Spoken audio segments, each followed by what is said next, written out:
Today we had the CPI data report and SPY gapped up to a brand new higher high on the daily chart, which confirms we are still in this bull trend because we now have another higher low into another higher high. So as I continue to tell you, this is a bull trend until it's not. So looking at possible scenarios from here, as I said, if we gapped up and closed near the high, we would be at the top of the Bollinger Band, which would limit upside, but now these Bollinger Bands are going to start expanding. My preferred scenario would be that we come down here to fill this gap and establish a successful retest to let us know this was not just a false breakout, which is going to be that retest right around 443. And then start marching higher towards our price targets at 448, 451, and 453. Now keep in mind, this is just my preferred scenario because we do have that gap to fill. This doesn't guarantee that I'm going to be correct. But as we know, this is a bull trend, which means we could just go straight higher to the price target and then fill that gap at a later date. And that means we could have a prolonged correction after we hit the upside price targets. So anytime you're following price action, I always use the saying to let the price action do all the talking. And right now, the price action breaking out to a higher high is doing all the talking we need. We know that that breakout is going to lead to a short squeeze because there was undoubtedly people who saw these double tops, and I did make a video talking about the double tops, but now those double tops aren't invalidated because we're breaking out to a higher high, which means it can no longer be a double top. So anybody that took low risk short positions covered on this dip that you saw this morning,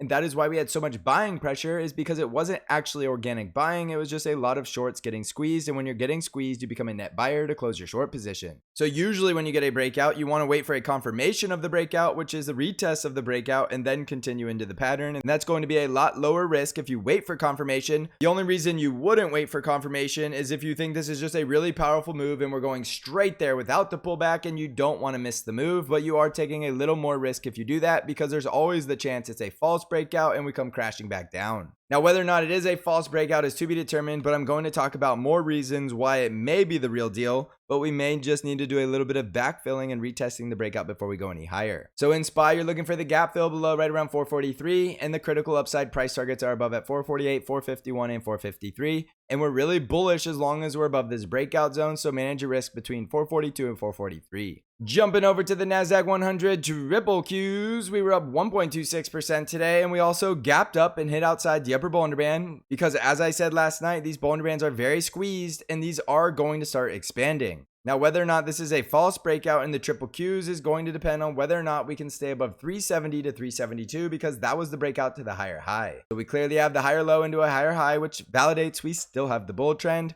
And this is still a bull trend until it's not. So downside critical support zones will be right around 370 to 372, the gap fill at 368.63, and the 20 simple moving average, which is rising each and every day. We can draw it again. We just drew it on SPY, but we could fill the gap and then continue higher, or we could just continue to ride that upper Bollinger Band. And the next target I have on the triple Qs is up in the 390s, which tells us this bull trend still has plenty of upside. Now, in the scenario of a false breakout, you usually will come crashing back down, and you're only going to see about 1 day outside the breakout. And whether or not we get the false breakout, only tomorrow's price action can tell us, because if we hold the breakout for a second day, it's going to look a lot more real, and that could tell us we have validation to go higher. In the Dow Jones, we were up 0.29% today, and the Dow Jones tried to break out to a higher high, but failed to do so, which was that break and close over 345. We now have gaps to fill just below at 343 and 339.65. However, we did regain the bull trend today, so there's no telling when those gaps are going to get filled, even though we know there's a very good chance they will get filled. So anytime you're dealing with gap fills, be aware of them, but we have no idea if they're going to fill tomorrow or they're going to fill next year, so we just need to track them and pay attention to the current trend. The current trend says we're bullish as long as we're above 341, so that's now your critical support, and the critical resistance levels to break will be 345 to 346. On the Russell 2000 IWM ETF, we were up 1.09% today, and as I said before, I thought the small caps were very bullish, and I talked about why on the weekly chart, and we used TrendSpider's tools to show exactly why we were likely ready to run in the small caps, and so far that's exactly what we've been doing. The bull catalyst was the break of that resistance at 188, which told us we're likely going to 195,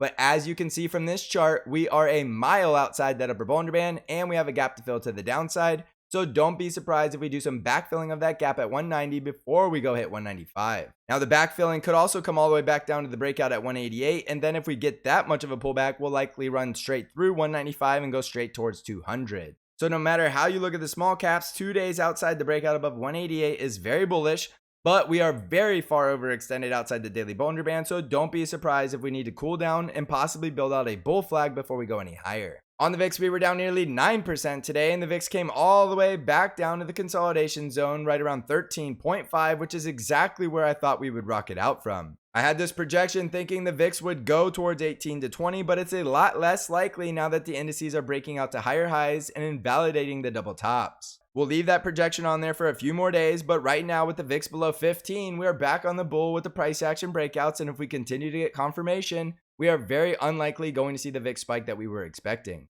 On Bitcoin, we're currently down about 1%, and Bitcoin is still in this bull flag range between 29,000 and 31,000, and we really need to wait for the break of this range because even though it's a bull flag, we have no guarantee that a bull flag always has to break out to the upside. The bull breakout brings us to 35,000, and you can stay bullish above 29,000 and the breakout at 28,000.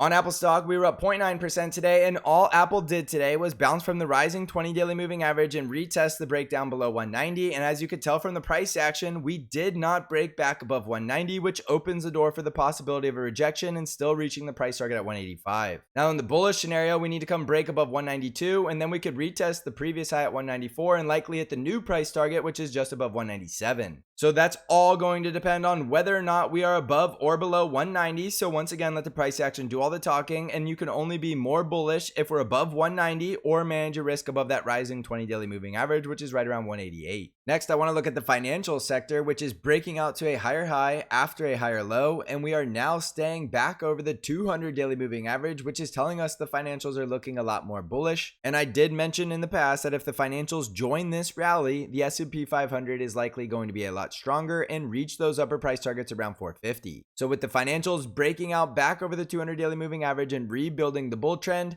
they are looking a lot better, which is very bullish for the S&P 500, even though in the short term we are a little overextended and do have a gap to fill just below right around 34. And then if we jump over to the industrials, looking at the monthly chart, you can see that we did break out to a brand new all-time high, and you're just not going to see brand new all-time highs in a bear market. So if you still think this is a bear market, good luck to you because you're extremely biased and you're ignoring a lot of what the charts are telling us. The industrials breaking out tells us we could be getting ready to run, and who knows where the industrials are going from here. We are now in blue skies territory as we're clearing through that previous all-time high, and we do have the bull trend on the monthly chart. So jumping back over to the S&P 500, without a doubt, this is 100% a bull breakout because the price action is making another higher high after another higher low, so we still have the bull trend, and that's 100% objective. Does that guarantee we go straight up each and every day and there's no volatility? Of course that doesn't. There's plenty of opportunities for pullbacks, but the point I'm continuing to try to teach you is that the trend is your friend and the path of least resistance is higher when you're in a bull trend, and that's exactly all this market has done all year long.